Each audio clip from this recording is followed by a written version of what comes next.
औज़ुबिल्लाहिमिनश्शैतानिर्रजीम बिस्मिल्लाहिर्रहमानिर्रहीम। शुरू अल्लाह के नाम से जो बड़ा मेहरबान नहायत रहम करने वाला है। अस्सलाम वालेकुम viewers, how are you? So let's start the topic. First of all I introduce the unit 10 the earth in space. Topic revolutions. The earth spins on its axis. It is also moved around the sun. ये revolution की definition है कि एक art जो है, यानी जब गोल गोल revolve हो रहा था, यानी गोल गोल घूम रहा था, लेकिन एक ही एक्सिस पर होता है और इट मूव अराउंड द सन, और इसके इर्द गिर्द जो होता है वो सन भी यानी घूम रहा होता है, यानी गर्दिश कर रहा होता है। So it is called revolution. Rotation में हमने ये पढ़ा था कि जो अर्थ जो है वो एक ही जगह पर रुका होता है, एक ही टॉप में रुका होता है, और जो है वो रिवॉल्व हो रहा होता है। और रेवोल्यूशन में हमने ये पढ़ा कि जो है अर्थ जो है एक ही जगह पे रुका होता है और जो है रोटेशन यानी गोल गोल घूम रहा होता है। बट इसके साथ साथ इसके साथ जो है सन भी इसके इर्द गिर्द जो होता है मूव कर रहा होता है। So it is called the revolution. हम रेवोल्यूशन के यहाँ पे उन्होंने ऑर्बिट्स भी लिखे हुए हैं। The orbits the moon revolves around the earth in a fix path. जो मून है वो अराउंड यानी जो है तो गोल गोल उसके अर्थ के गोल गोल यानी घूमता है, यानी रिवॉल्व करता है अर्थ के मून। चांद भी जो है उसके इर्द गिर्द जो है मूव करता है। सो हम इसके बारे में पढ़ते हैं डिटेल से। Revolution is a movement in which an object moves around another object. The earth revolves around the sun and moon revolve around the earth.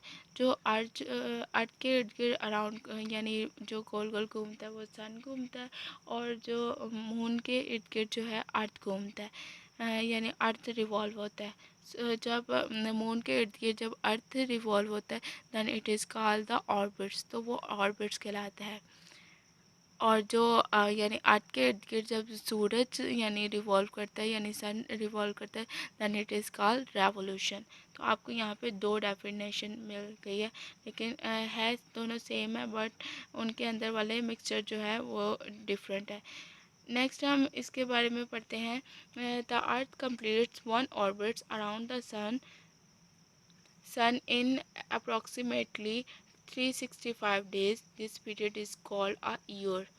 जब एक जो सन है वो अर्थ के एक यानी कंप्लीट ऑर्बिट करता है, यानी जो कंप्लीट ऑर्बिट करता है, तो उसके डेज हो जाते हैं 365 डेज। तो 365 डेज हमने पढ़ा, तो 365 डेज उसमें होते हैं जो कहलाते हैं ईयर्स, यानी हमारे साल जो है वो साल कहलाते हैं। The year is divided up to the four season we call spring, summer, autumn and winter. तो हमारे ईयर में ये 4 सीज़न भी आ जाते हैं, जैसे कि spring, summer, autumn and winter.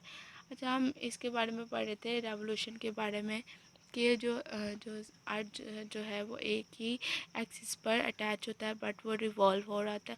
और जब वो रेवोल्यूशन फॉर्म में होता है तो इसके इर्द गिर्द जो है इर्द गिर्द जो सन भी रिवॉल्व हो रहा है। जब सन रिवॉल्व होगा तो वो रेवोल्यूशन कहलाएगा।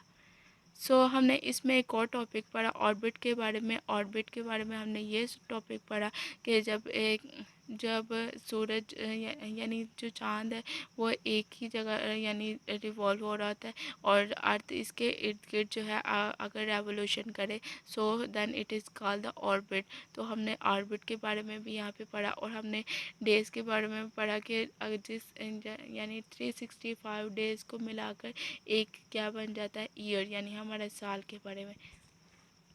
हम नेक्स्ट इसके बारे में देखते हैं। यहाँ पे उन्होंने आपको दिखाया हुआ चाँद, सूरज वगैरह के बारे में बताया कि वो कैसे रेवोल्यूशन करते हैं।